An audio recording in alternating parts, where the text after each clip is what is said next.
Hello Year 8s, welcome to our next unit of study. So what we're going to be looking at now for the next 2 weeks is chapter 6.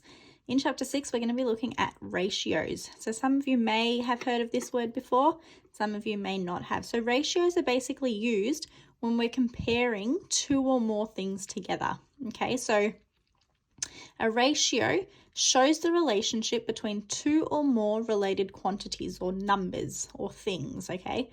And ratios are represented using what we call a colon, okay? So two dots written like this. So this is the symbol that's used to represent a ratio. So the way that that works is I have one number, all right, my ratio compared to another number. So I could have, for example, and I'm going to write the example over here,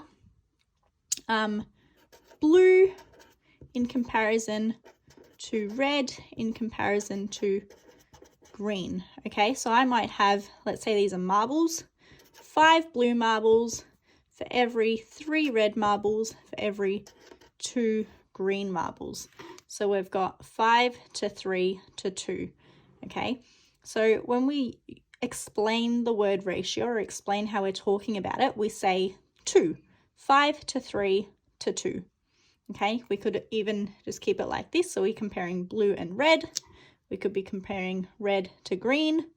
We could be comparing blue to green, any combination, but we are comparing them together. Okay, so I could keep it in simple terms, just comparing two things, or we can compare more things as well.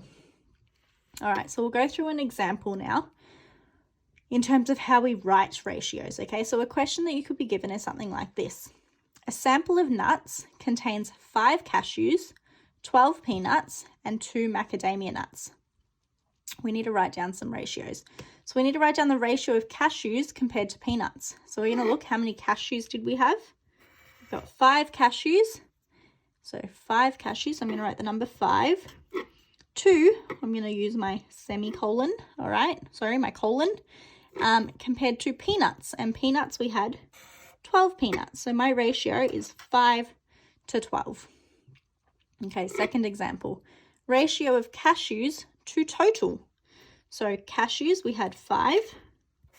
And then if we look at the total number of nuts, I've got 12 plus 5, which is 13, 14, 15, 16, 17, plus 2, which is 18, 19. So I've got 5 to 19. My third one, ratio of peanuts to others.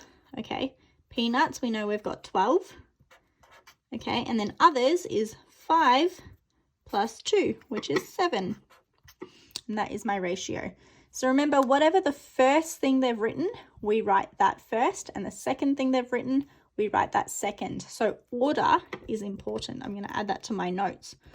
Order of ratios is important.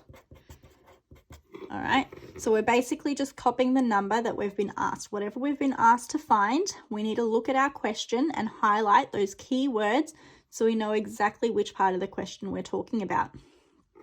All right, we also have what we call equivalent fractions.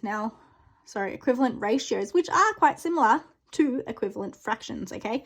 So my first number, I've got 4 to 9, is equal to 16 to what? I have to fill in this blank.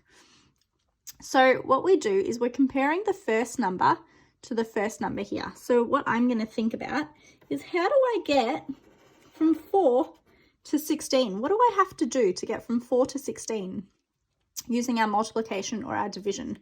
So 4, we know that 4 times 4 is 16. So we're timesing by 4 to get here, which means whatever I do to the left number of each side, I also need to do to the right number of each side. So to figure out what goes in my blank, because that's my second number, I need to also times this by 4. So 9 times 4, which is 36.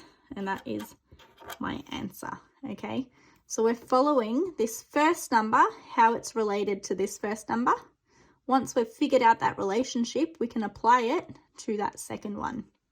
Let's have a look at another example over here. So first number to first number, I don't have that first number, so I can't do anything just yet, but I've got the second number for each of my ratios here. So I can see, how do I go from 15 to 5? Now we know that 5 is less than 15, so we're probably going to have to divide, okay? So 15 divided by what gives me 5? We know that 15 divided by 3 is going to give you 5. So because we've divided by 3 this way with our second numbers, we need to divide by 3 with our first numbers. So 30 divided by 3, we know that is 10, so we can fill in the box. All right, so today's session, we are going to be practicing this. You're going to be practicing how to write down your ratios, and then you're going to be practicing how to produce equivalent ratios. So ratios that mean the same thing. That is exercise 6A, question 1 to 4 on page 365.